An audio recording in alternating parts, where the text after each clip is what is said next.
Shalom, selamat bertemu kembali Bapak Ibu saudara-saudara yang saya kasihi di dalam Tuhan Yesus.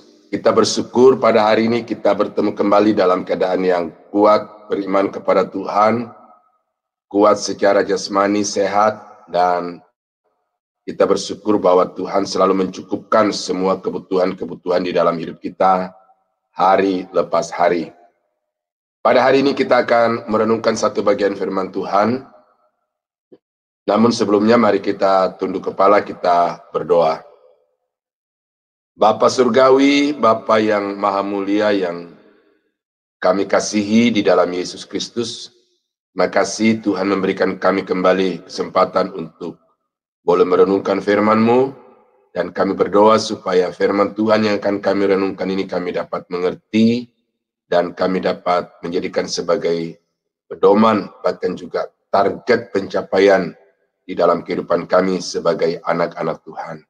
Bapa, dari awal sampai akhir renungan ini, kiranya diberkati Tuhan, supaya semua orang yang mendengar, baik secara langsung ataupun tunda, mereka dapat diberkati. Dalam nama Yesus kami berdoa, haleluya, amin. Nah, Bapak Ibu yang saya kasih di dalam Tuhan, hari ini kita akan membaca firman Tuhan dari 1 Tesalonika 1 ayat 1 sampai ayat yang ke-10 yang berkata demikian. Dari Paulus, Silwanus, dan Timotius kepada jemaat orang-orang Tesalonika yang di dalam Allah Bapa dan di dalam Tuhan Yesus Kristus. Kasih karunia dan damai sejahtera menyertai kamu. Kami selalu mengucap syukur kepada Allah karena kamu semua dan menyebut kamu dalam doa kami. Sebab kami selalu mengingat pekerjaan imanmu, usaha kasihmu, dan ketekunan pengharapanmu kepada Tuhan kita Yesus Kristus di hadapan Allah dan Bapa. Dan kami tahu, hai saudara-saudara yang dikasihi Allah, bahwa Ia telah memilih kamu.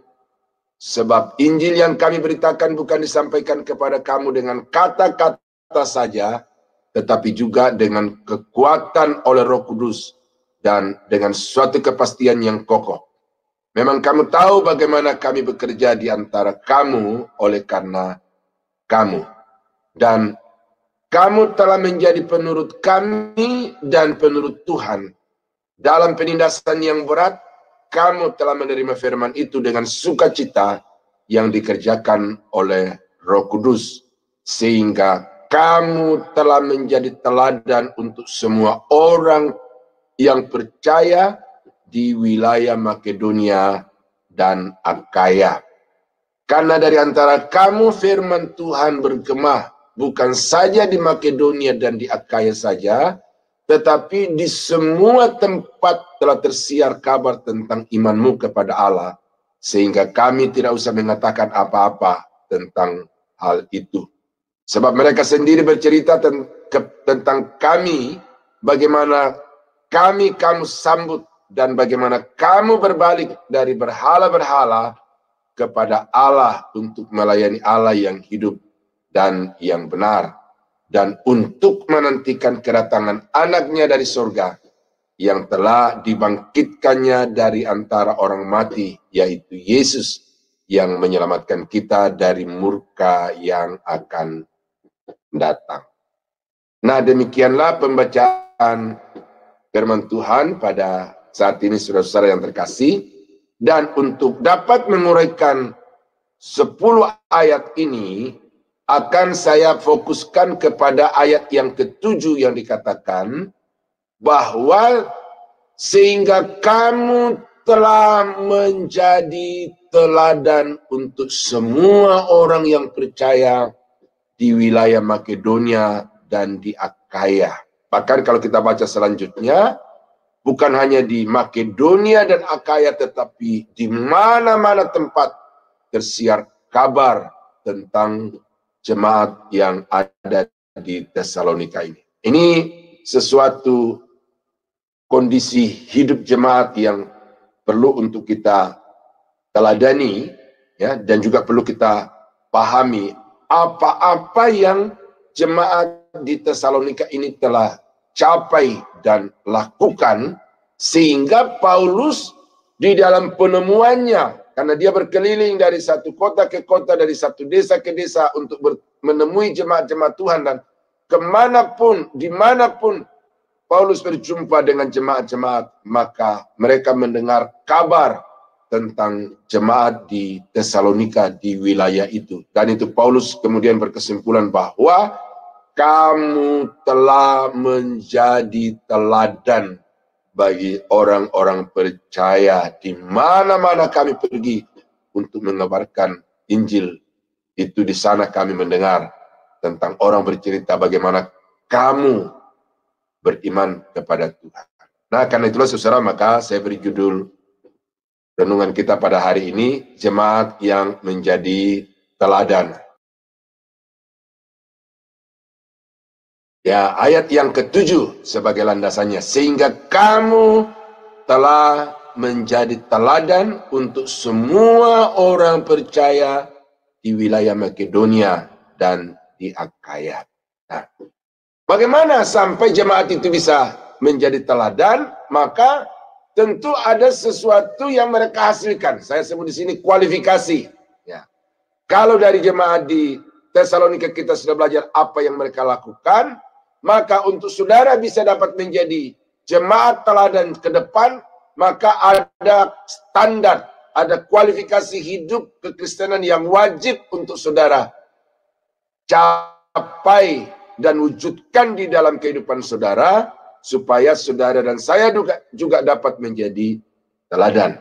Nah, tetapi ini kita batasi hanya berdasarkan 1 Tesalonika 1 ayat 1 sampai 10 ya. Jadi banyak hal-hal di dalam dalam Alkitab ya yang dapat saudara jadikan sebagai satu kualitas hidup untuk dapat menjadi teladan.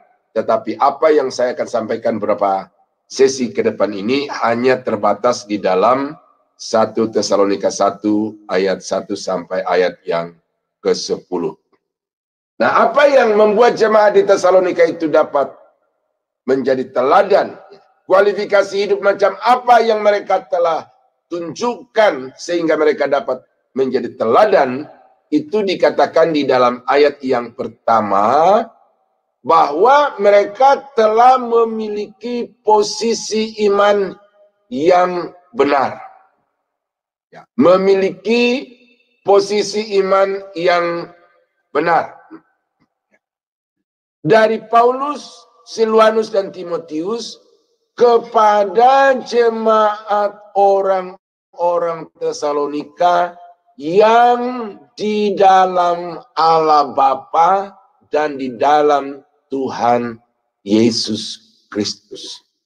Jadi Paulus memberikan keterangan yang spesifik tetapi sangat mendasar di sini kepada jemaat di Tesalonika, yaitu mereka telah berada di dalam Allah Bapa, telah berada di dalam Tuhan Yesus Kristus.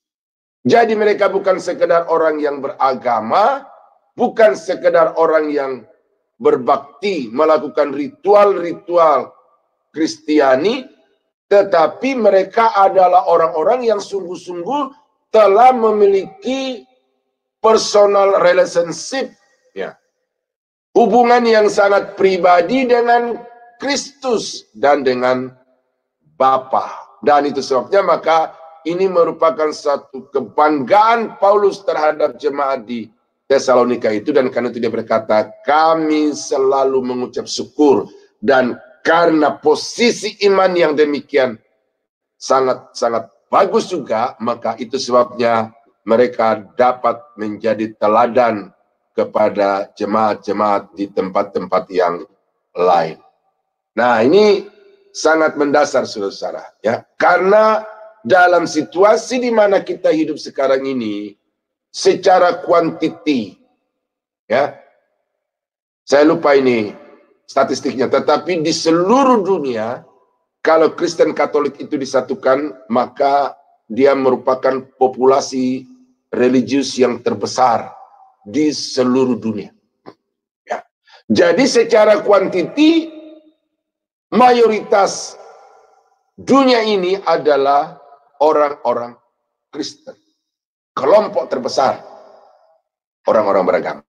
Namun saudara-saudara, kalau kita masuk lebih ke dalam atau kita zoom tentang kekristenan ini secara lebih besar lagi, maka kita akan melihat di sana satu kenyataan yang memilukan hati, bahwa banyak orang-orang Kristen itu yang sebenarnya belum memiliki posisi iman yang benar, yaitu ada di dalam Allah Bapa dan berada di dalam Tuhan Yesus Kristus.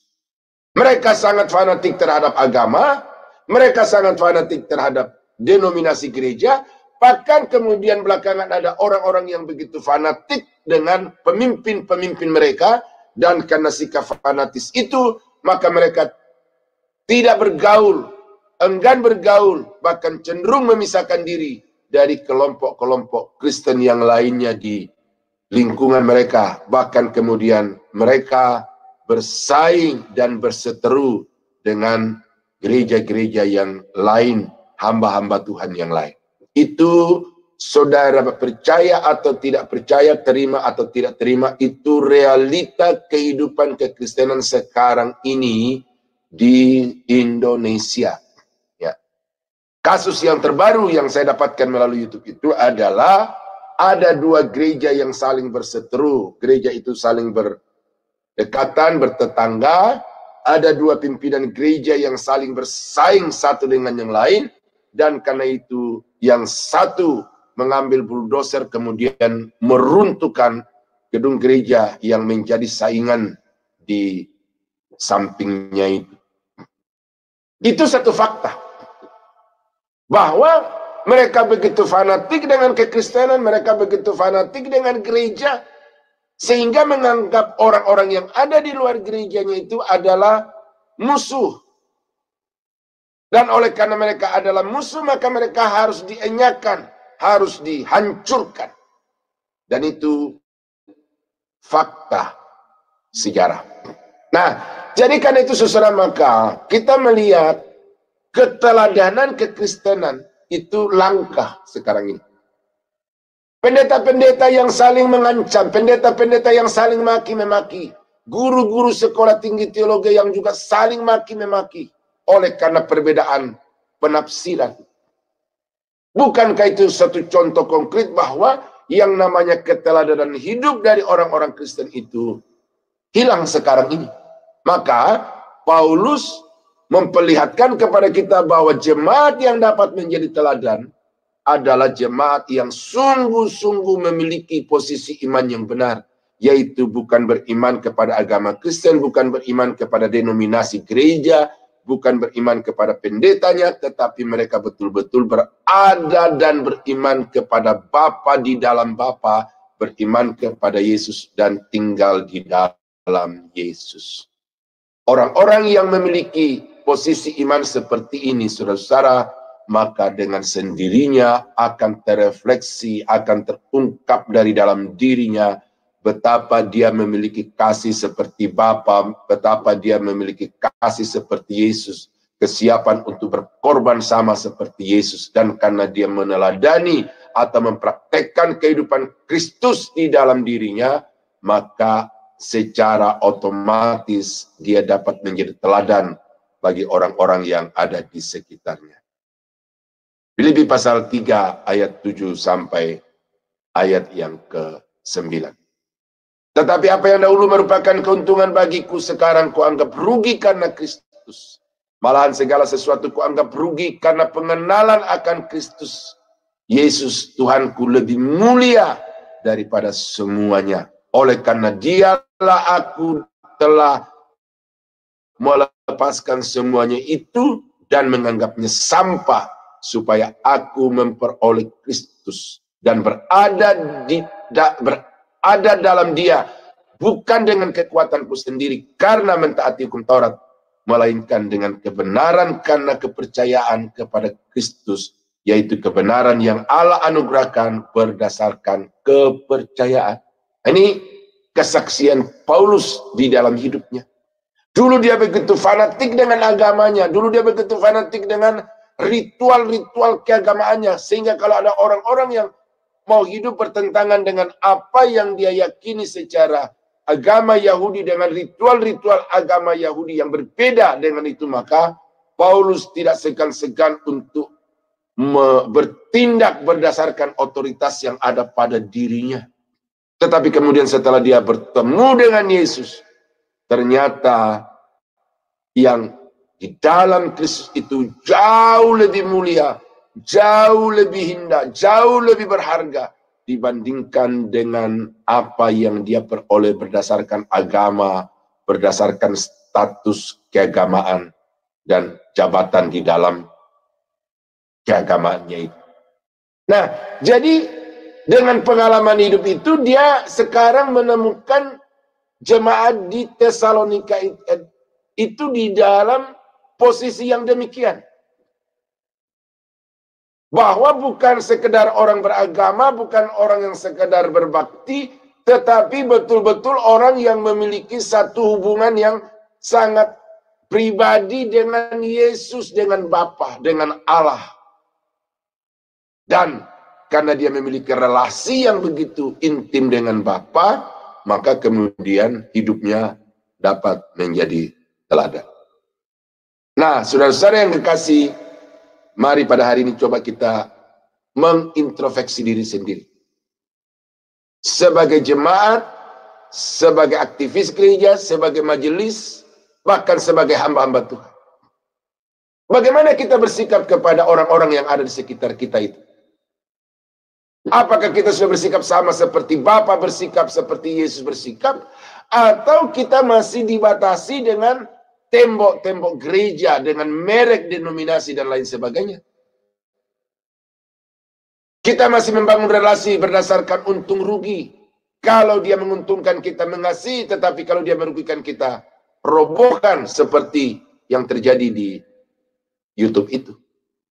Kalau saudara sungguh-sungguh telah ada di dalam Tuhan, ada di dalam Kristus, maka saya percaya hubungan antar satu gereja dengan gereja lain, antar satu majelis dengan majelis lain, antar satu pendeta dengan pendeta lain itu akan terjalin secara indah oleh karena diikat berdasarkan kasih daripada Bapa dan dari Tuhan kita Yesus Kristus.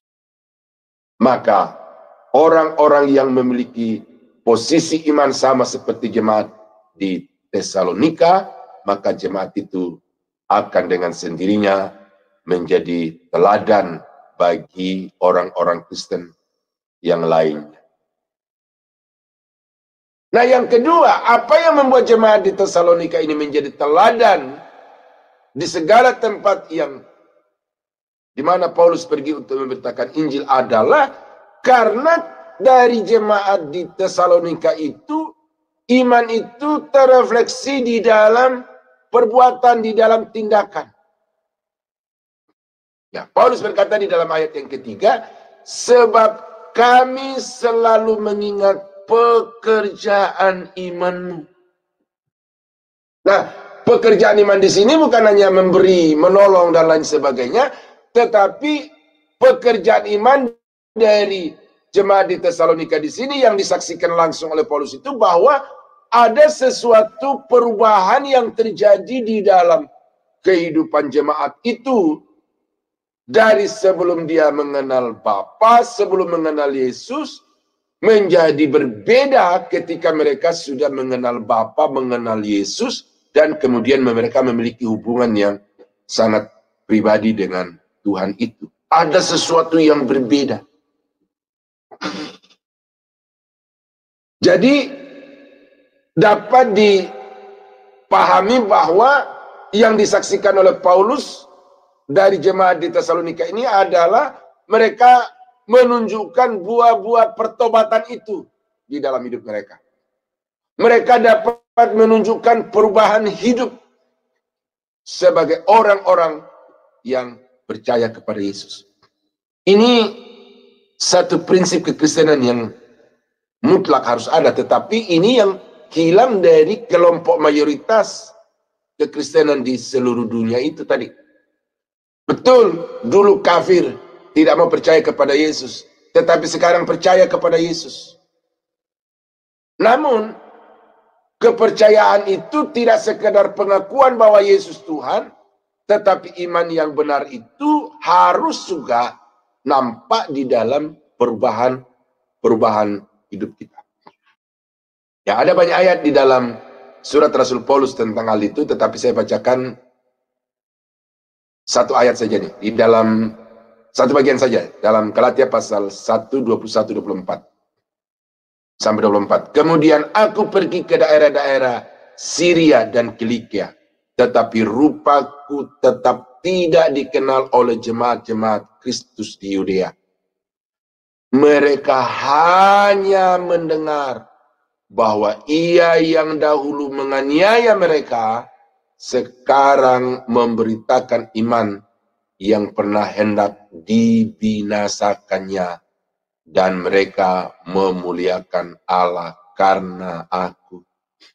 Jadi bagaimana Paulus di sini menceritakan tentang dirinya sendiri sebagai satu bukti imannya kepada Tuhan, sebagai satu bukti pertemuan pribadinya dengan Kristus di dalam Filipi pasal 3.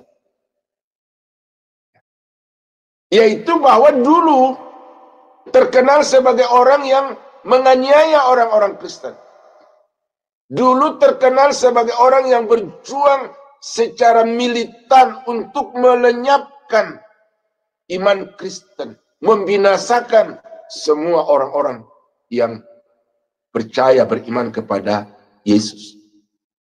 Tetapi sekarang telah mengalami perubahan, dan dia sekarang menjadi pemberita iman, dan kemudian melalui hidupnya orang-orang dapat memuliakan Tuhan. Nah, jadi iman itu secara nyata di dalam perubahan hidup, perubahan sikap. Ini yang dikatakan sebagai metanoia. Bertobat, berhenti berbuat jahat, tetapi kemudian berbalik arah. Tadinya musuh Yesus, sekarang menjadi abdi Yesus, menjadi hamba Yesus. Dan karena perubahan yang sangat jelas itulah, maka mereka dapat menjadi teladan.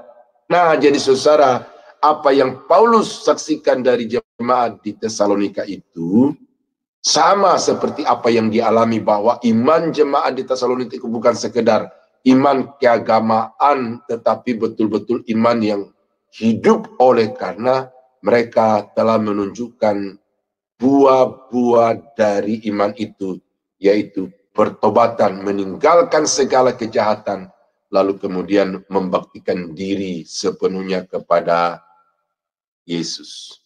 Nah, saudara-saudara kekasih dalam Tuhan, ini mari coba kita refleksikan dengan kehidupan kita. Mari coba kita bandingkan dengan kehidupan kekristenan sekarang di tengah-tengah dunia ini. Saya ada satu tim yang melayani penjara-penjara. Kami melayani di Jabodetabek ini kurang lebih 10 penjara, kadang-kadang 12, kadang-kadang memang kurang dalam sebulan. Tetapi yang pasti jadwal kami itu di sekian penjara Jabodetabek. Kami suka melayani juga ke luar pulau, ke Sumatera. Dan ini ada teman mau berkunjung lagi ke Kalimantan untuk melayani penjara-penjara. Dan saya temukan bahwa fakta orang-orang itu sekedar beragama, karena itu mereka tidak segan-segan untuk berbuat jahat. Maka penjara penuh dengan orang-orang Kristen. Kami melayani di Sumatera Utara itu 200 lebih dalam satu penjara orang Kristen. Di Tangerang ada yang 100 barangkali bisa lebih. Ya, ada yang puluhan gitu ya. Jadi saya melihat di situ saudara bahwa karena mereka sekedar beragama, bukan orang-orang yang sungguh-sungguh telah memiliki iman yang benar, maka itu sebabnya penjara makin hari makin bertambah. Saya selalu berdoa supaya penjara makin hari makin kosong. Ya, ruang-ruang ibadah, gereja-gereja di penjara kalau bisa makin hari makin kosong. Tetapi nyatanya adalah justru semakin bertambah-tambah. Nah, itu temuan yang tidak bisa dipungkiri. Bahwa kejahatan itu masih melekat kepada begitu banyak orang Kristen. Dan ironinya, bukan hanya jemaat biasa, bukan hanya orang-orang Kristen yang berandal yang masuk di penjara, tetapi kemudian bahkan di sana ada majelis-majelis gereja, ada bahkan yang sudah berstatus sebagai pendeta. Oh, ya. Jadi jangan kaget dengan apa yang saya nyatakan, karena apa yang saya nyatakan ini berdasarkan dengan fakta dan juga tentu sesuai dengan kata Alkitab. Maka ketika Paulus mengatakan bahwa jemaat di Tesalonika itu telah menjadi teladan bagi banyak orang-orang Kristen di segala tempat, salah satu penyebabnya adalah karena jemaat di Tesalonika itu betul-betul memiliki iman yang membuahkan perubahan kehidupan.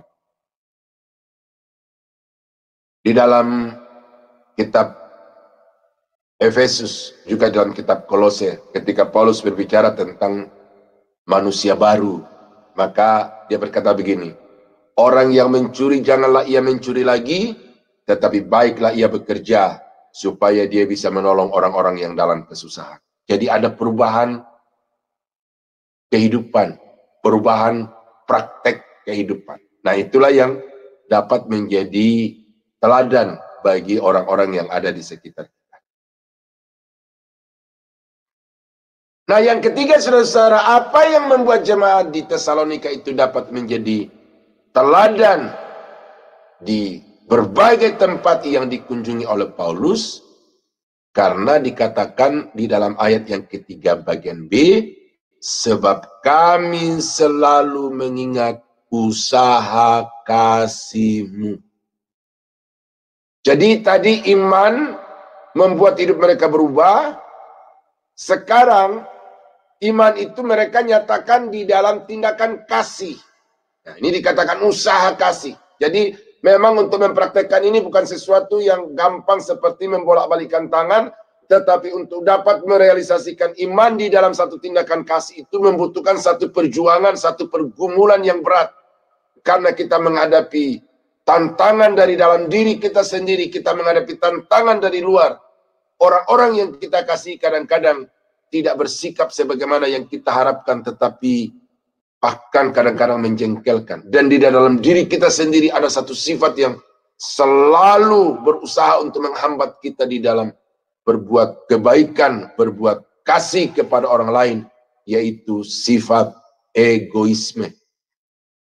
Tetapi jemaat di Tesalonika dapat memberikan satu teladan, satu contoh kehidupan bagi jemaat-jemaat di Makedonia, di Akaya, dan di tempat-tempat yang lain, oleh karena mereka itu sudah berhasil untuk memadamkan sifat egoisnya.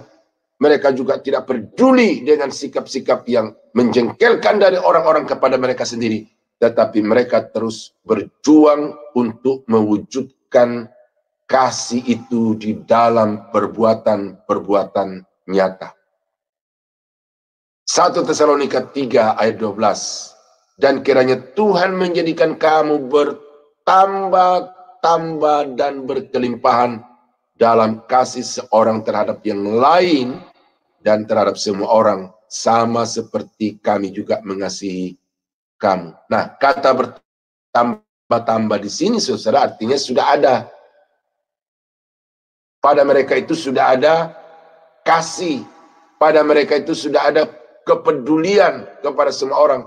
Dan sekarang Paulus menghimbau mereka supaya mereka makin bertambah, makin meningkat, semakin luas jangkauan kasih mereka itu, supaya semakin tulus, semakin murni di dalam menerapkan kasih itu, sama seperti Paulus juga mengasihi jemaat-jemaat di Tesalonika. Nah, jadi jelas di sini, saudara, kenapa di ayat yang ke-7 itu Paulus dengan berani dan berdasarkan fakta bahwa kamu telah menjadi teladan bagi jemaat-jemaat di Makedonia, Akaya, dan di tempat-tempat yang lain, adalah karena memang telah terbukti di dalam kehidupan jemaat di Tesalonika itu, usaha kasih, perbuatan-perbuatan yang berlandas kasih dari satu orang terhadap yang lain, bukan hanya di dalam kelompok mereka sendiri, tetapi juga di dalam mengasihi orang-orang yang ada di luar komunitas masyarakat yang ada di sekitar mereka.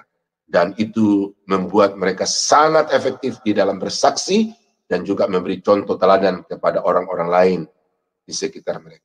Nah, jadi saudara-saudara kekasih dalam Tuhan, ini satu pelajaran yang sangat penting untuk saudara kita kembangkan di dalam hidup ini, bahwa kita pun harus selalu berjuang untuk mengasihi bahkan orang-orang yang memusuhi kita. Itu adalah hakikat dari kekristenan.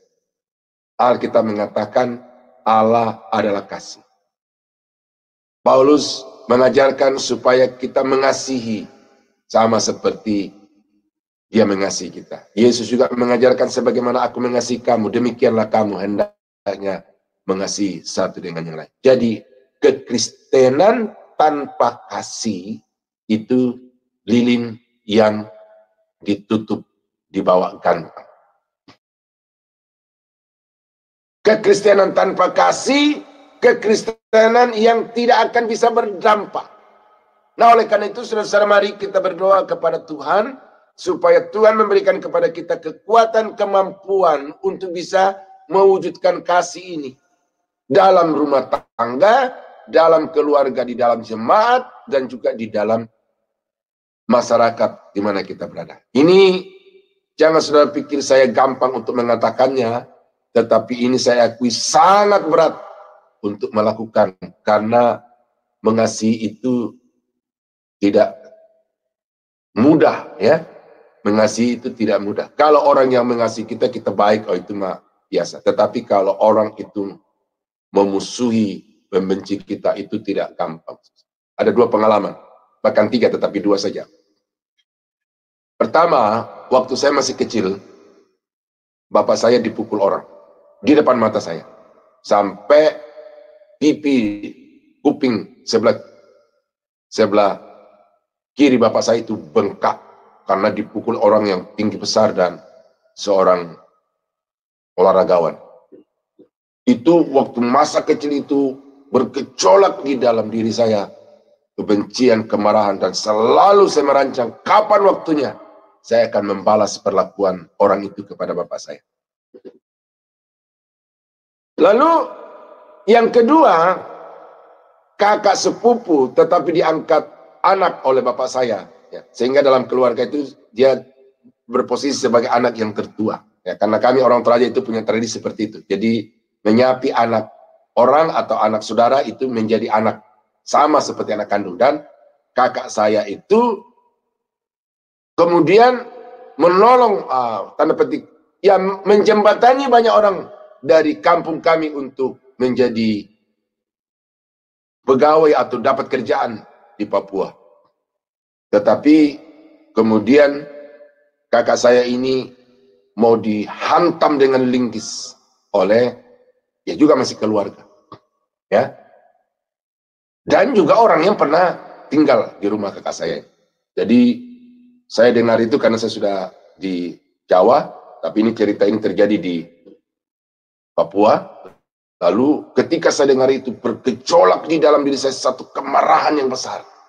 Kenapa ada orang yang tega memperlakukan dan bahkan berniat untuk membunuh kakak saya itu, karena linggis mau dipakai untuk memukul kepala kakak saya itu. Untungnya, kata orang yang menceritakan itu, linggis itu nyangkut di pegangan tangan tangga. Kalau seandainya tidak ada pegangan tangga itu yang mengganjal atau yang menghalangi linggis itu, maka kakak saya itu sudah mati pada waktu itu. Nah, ini kakak saya sudah meninggal, ya. Nah, jadi 2 peristiwa itu, saudara, itu membuat amarah yang begitu besar di dalam diri saya. Tetapi kemudian saya berjuang, ya. Saya berjuang untuk melawan semua amarah itu, dan puji Tuhan, saudara, kedua orang itu sekarang bagi saya tidak ada lagi masalah. Karena memang satu sisi mereka adalah famili, Tetapi di dalam kekristenan saya sebagai seorang hamba Tuhan, mereka itu bagi saya sudah tidak ada lagi masalah. Saya sudah bisa berhubungan dengan mereka itu tanpa hambatan apapun. Karena saya berjuang dan berhasil untuk mengalahkan kemarahan, kebencian, dendam, sifat egois itu di dalam diri saya, dan mengasihi mereka seperti Yesus mengasihi saya. Nah, jadi saudara-saudara kekasih dalam Tuhan, ini satu upaya yang harus kita perjuangkan di dalam hidup ini. Bagaimana kita dapat mewujud nyatakan kasih itu kepada orang-orang yang ada di sekitar kita. Nah, itu sebabnya maka jemaat di Tesalonika ini dapat menjadi teladan oleh karena mereka dapat mewujudkan kasih itu di dalam tindakan-tindakan nyata kepada orang-orang yang ada di sekitarnya. Kalau gereja-gereja Tuhan di Indonesia mau menjadi teladan, mau menjadi garam dan terang, maka mari sebagai umat Tuhan kita mewujudkan kasih itu dengan saling mengampuni, saling menerima satu dengan yang lain sebagaimana Allah menerima kita, dan juga saling membantu satu dengan yang lain di dalam segala kekurangan seperti yang telah dipraktekkan oleh jemaat yang mula-mula di Yerusalem di Kisah Rasul pasal 2. Dan kita melihat dampak dari perilaku kehidupan kasih itu telah membuat begitu banyak orang berpaling dan bertobat menerima Yesus sebagai Tuhan dan Juru Selamat. Jemaat menjadi teladan, jemaat menjadi garam, menjadi terang bagi dunia yang diliputi dengan kegelapan. Nah, itu tiga hal yang pertama saya sampaikan dari jemaat di Tesalonika. Apa yang membuat mereka menjadi teladan? Seperti yang dikatakan dalam ayat yang ke-7, karena mereka berada di dalam Tuhan, berada di dalam Kristus, dan bukan sekedar berada di dalam kekristenan dan di dalam gereja. Yang kedua, karena iman mereka itu terbukti di dalam perubahan hidup. Tidak sama dulu dan sekarang. Ada perbedaan dulu dan sekarang.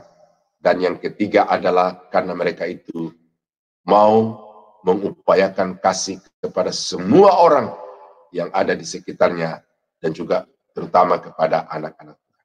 Nah, kiranya Tuhan menolong, Tuhan memberkati, sehingga saudara juga sama seperti jemaat di Tesalonika dapat menjadi teladan kepada orang-orang yang ada di sekitar kita. Mari kita tunduk kepala, kita berdoa. Bapa, terima kasih kami sudah mendengarkan kebenaran firman-Mu, bagaimana jemaat di Tesalonika itu memberikan kepada kami pelajaran yang sangat berharga, supaya kami juga dapat menjadi teladan kepada orang-orang yang ada di sekitar kami. Karena itu kiranya kualifikasi hidup dari jemaat di Tesalonika ini kami juga dapat capai di dalam kehidupan kami, sehingga tujuan Tuhan menghadirkan kami di tengah-tengah dunia ini, di tengah-tengah jemaat Tuhan, di tengah-tengah masyarakat, kami dapat menjadi teladan, contoh yang baik, yang kemudian pada gilirannya akan membuat mereka berpaling juga dan menerima Yesus sebagai Tuhan dan Juru Selamat. Terpujilah nama-Mu Bapa. Kami berdoa mengucap syukur untuk firman-Mu yang sudah kami dengar pada saat ini. Di dalam nama Yesus, haleluya, amin. Tuhan Yesus memberkati Bapak Ibu sekalian. Amin.